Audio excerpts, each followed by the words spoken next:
notamment ceux qui sont en grande difficulté. Exemple au collège Belle Étoile de Saint-Joseph, l'établissement classé en réseau d'éducation prioritaire accueille une classe de SEGPA, section d'enseignement général professionnel et adapté.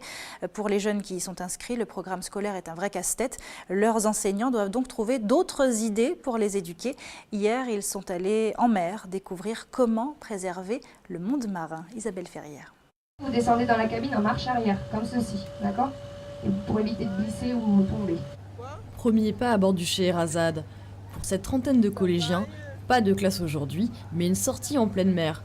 Direction les Anses d'Arlet, à la rencontre d'un animal marin fascinant mais menacé. Si on voit une tortue, on l'observe, on la touche pas, on s'approche d'elle tranquillement et puis peut-être elle va monter à la surface. Des mois que ces jeunes attendent ce grand jour. La majorité d'entre eux va rarement à la mer et jamais ils n'ont vu de tortue.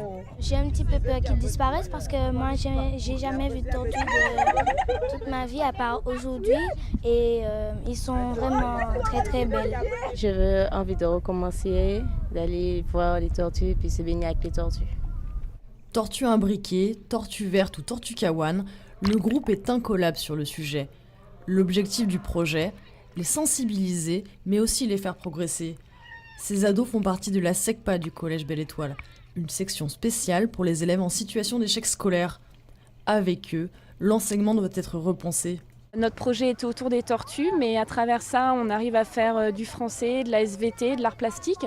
Et les élèves, sans se rendre compte, finalement, apprennent énormément de choses et se mettent bien volontiers au travail. Il faut être sur le terrain, ici, on va dire dans le milieu marin, en mer, pour découvrir et appliquer un certain nombre de connaissances apprises en cours. Si nous, on vous fait ce signe OK, eh ben, si c'est OK, vous nous répondez comme ça.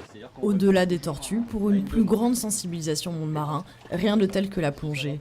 Là encore, les jeunes vivent une expérience inédite. C'était un peu bizarre. J'ai senti comme si mon estomac était glacé. J'avais un petit peu peur, je suis quand même allée et c'est passé après. Dorian est comme un poisson dans l'eau. Lui plonge depuis 6 ans déjà. C'est cool de partager ça parce que je peux faire ça avec mes amis.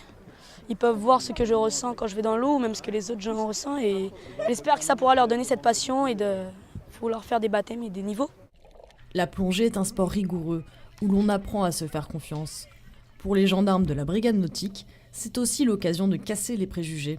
On montre une autre image de la gendarmerie, du gendarme qui n'est pas forcément toujours que sur la route, mais qui peut être aussi au contact des jeunes et notamment du milieu maritime.